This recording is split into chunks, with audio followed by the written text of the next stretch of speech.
Hello everyone! This guy is the owner of one of the most useless and embarrassing talents in the world. Because of it, his family, classmates, and even all the adults have turned their back on this boy. But they sure changed their minds when Patrick turned out to be the country's only hope. One day, somewhere in the UK, a very unusual child, Patrick Smash, is born to an ordinary couple. He begins to surprise others from the first second of his life. And then it happened.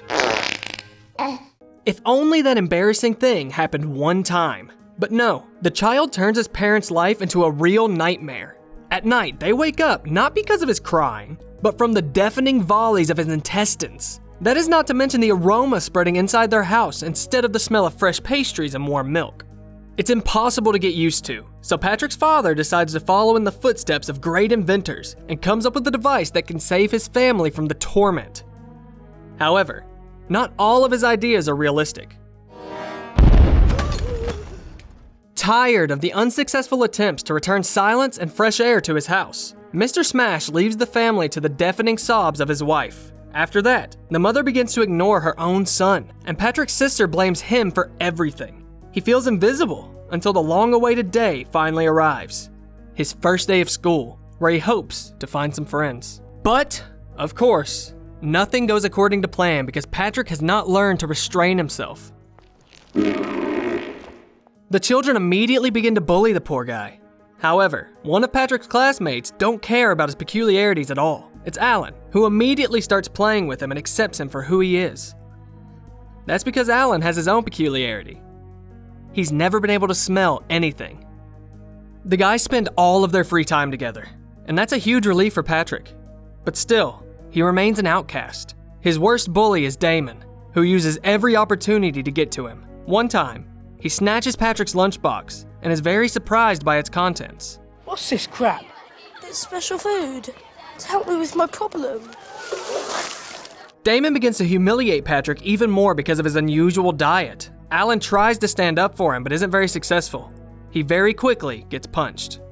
After that accident, Patrick wonders why his friend speaks so strangely.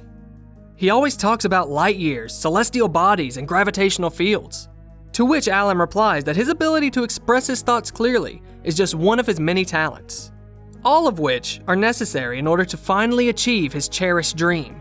To build an aircraft that will work without using natural resources and win a local competition of inventors. Press the like button if you dream of having such high self-esteem. A few days later, a British celebrity, the great tenor John Osgood, comes to Alan and Patrick's school.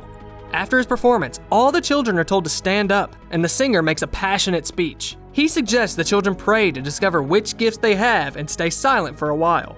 But Patrick's gut has other plans.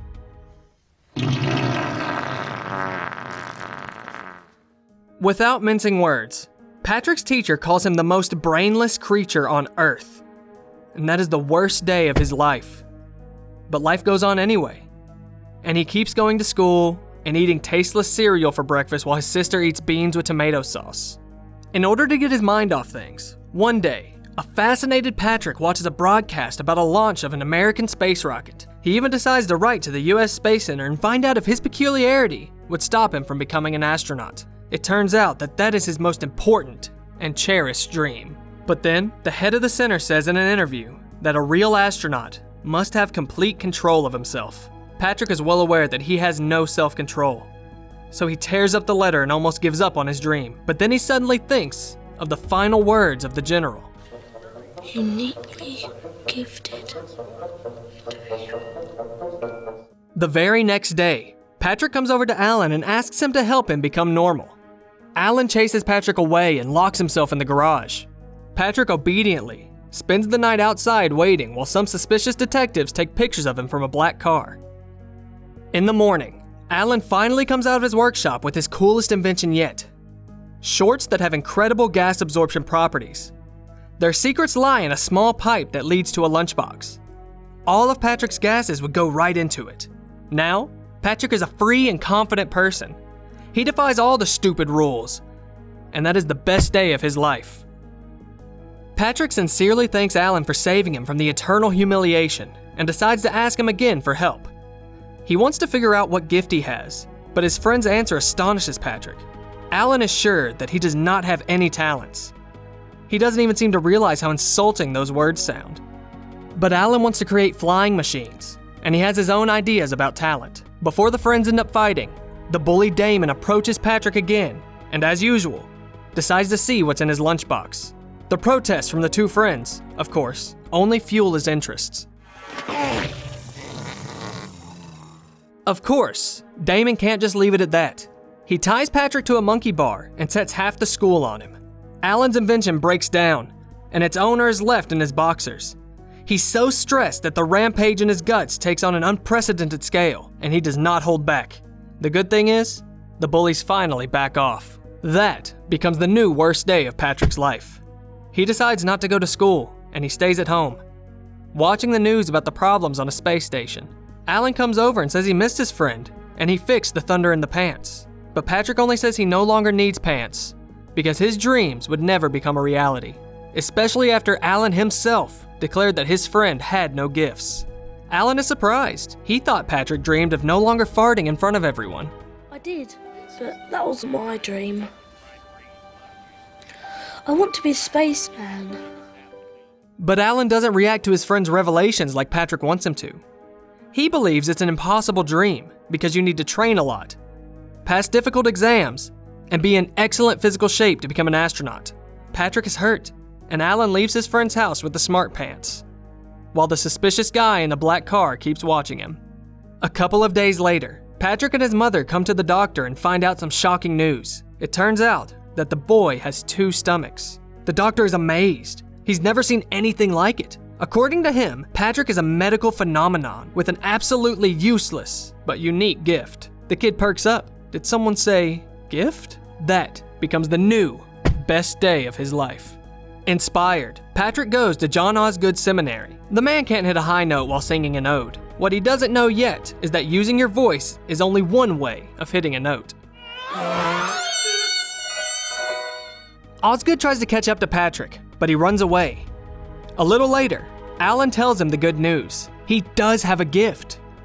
His unusual stomach structure. That is what will help Alan's device finally fly. The day of the competition comes.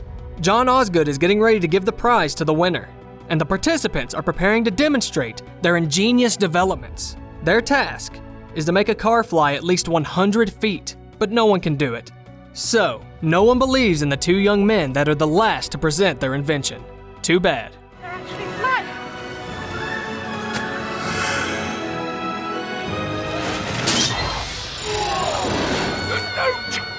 That is the new best day of Patrick's life. But the euphoria quickly ends. He sees Alan voluntarily getting into a suspicious black car and leaving the celebration without explaining anything to him. Patrick immediately goes to his friend's house to find out what's wrong, but Alan is no longer there. His father only says that his son has left for another country and will not be coming back. Patrick can't believe that his friend could just leave him like that. You guessed it. That becomes the new worst day of his life. He watches the news again and learns that the situation aboard the American spacecraft is regarded as critical. General Shepard admits they most likely won't be able to save the astronauts. Then, Patrick gets an unexpected visitor. It's John Osgood himself, and he suggests Patrick go on tour with him because without his help, he won't be able to hit the highest note. Patrick doesn't hesitate. It's the only way for him to find his friend. They travel all over the world: Paris, Sydney, Montreal, and Tokyo. Patrick asks everyone he meets if they've seen Alan, but to no avail.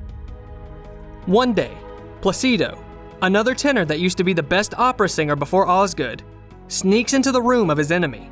To his surprise, the spy finds there is not his competitor, but a little boy who is busy, warming up his vocals. Placido starts questioning Patrick, who ends up saying too much. Placido has a revenge plan ready.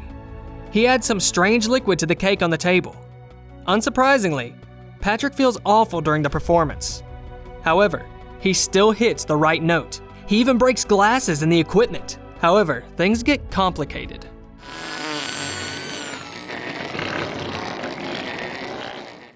Naturally, the distinctive sound absolutely shocked the audience.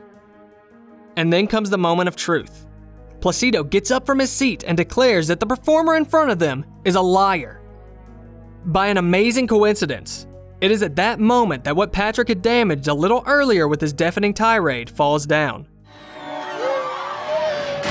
Patrick is immediately detained. The boy is talked about in all the news outlets. They call him a criminal mastermind who planned to kill the best opera singer in the world. In one of the broadcasts, Patrick says he just wanted to find his best friend Alan. Alan sees it. But at that moment, he is surrounded by the suspicious people in black glasses. A couple of days pass, and Patrick finds himself in court. John Osgood acts as a prosecution witness and blames everything on the child. He says that he ruined his career and even killed his best friend. Damon claims that everyone at school was afraid of Patrick, and he always attacked other kids for no reason. Patrick's teacher swears that she has long seen real evil in Patrick's eyes. All the evidence is against Patrick, and he's about to face merciless execution. However, everything changes in just a few moments. And then it happened. It's that guy in the black glasses. It turns out that he's not some villain, but Officer Johnson from the Special Forces of the United States. He tells the commander of the firing squad that he wants to transfer prisoner Patrick Smash to the United States. He asks Patrick to go with him, and he promises that his unique talents will find their use on American soil. Of course, Patrick agrees without hesitation. Accompanied by the secret agents, the recently released criminal boards a plane. They treat him like royalty, and even give him a separate room with personal photos. However, this does not please Patrick at all. He still misses his friend. A couple hours later, Patrick is called to a meeting. He doesn't even realize that the most important guest there is going to be Alan. But instead of rejoicing at the long-awaited reunion, Patrick chokes with resentment. How could his best friend have left him? Alan hastily explains everything. It turns out that the men in black took him away because they saw how talented he was. All this time, he's been trying to save the astronauts on the broken station, but now, he's reached a dead end. Right from the airport, the friends go to the Space Flight Center. General Shepard, whom Patrick recently saw on TV, is waiting for him there.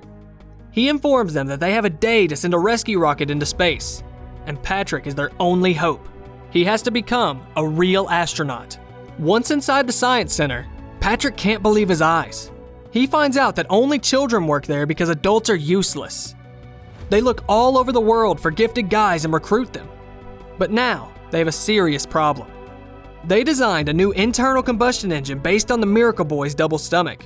However, the engine does not work as it should. It's much easier to just put Patrick inside the rocket and use his gases as fuel. You're going to launch the rescue rocket.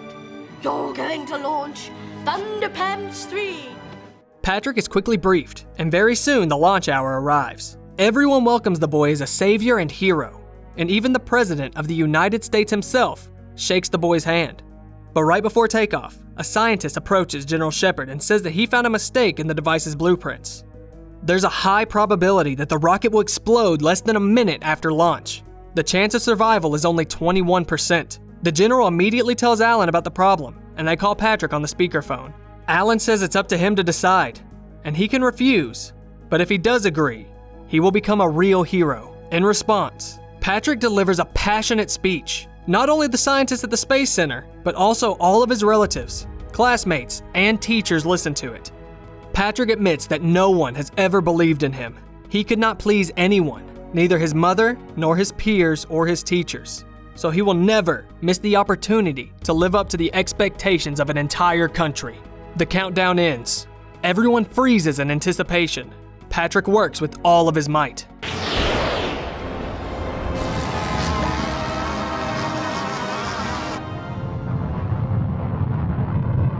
The rocket soars into the sky. Everyone in the center rejoices, but the most dangerous part is still ahead. They have to wait for the stage of the rocket to separate. At first, the connection with the Earth is lost, but then Alan hears the note he would recognize anywhere, and those present realize that Patrick is alive. Against the background of his triumphant flight, Patrick says, "I'm not smart, and I'm not brave, but I managed to understand what makes me unique. If you're worried about something, think about it. Maybe you'll be able to benefit from your differences as well." Patrick rescues the astronauts from the station and returns to New York a real hero. In a TV interview, he only says one thing, that this is the best day of his life. Write in the comments how many actors from Harry Potter you counted in this film. And subscribe to the channel so you don't miss the best comedies, dramas, detectives, and more.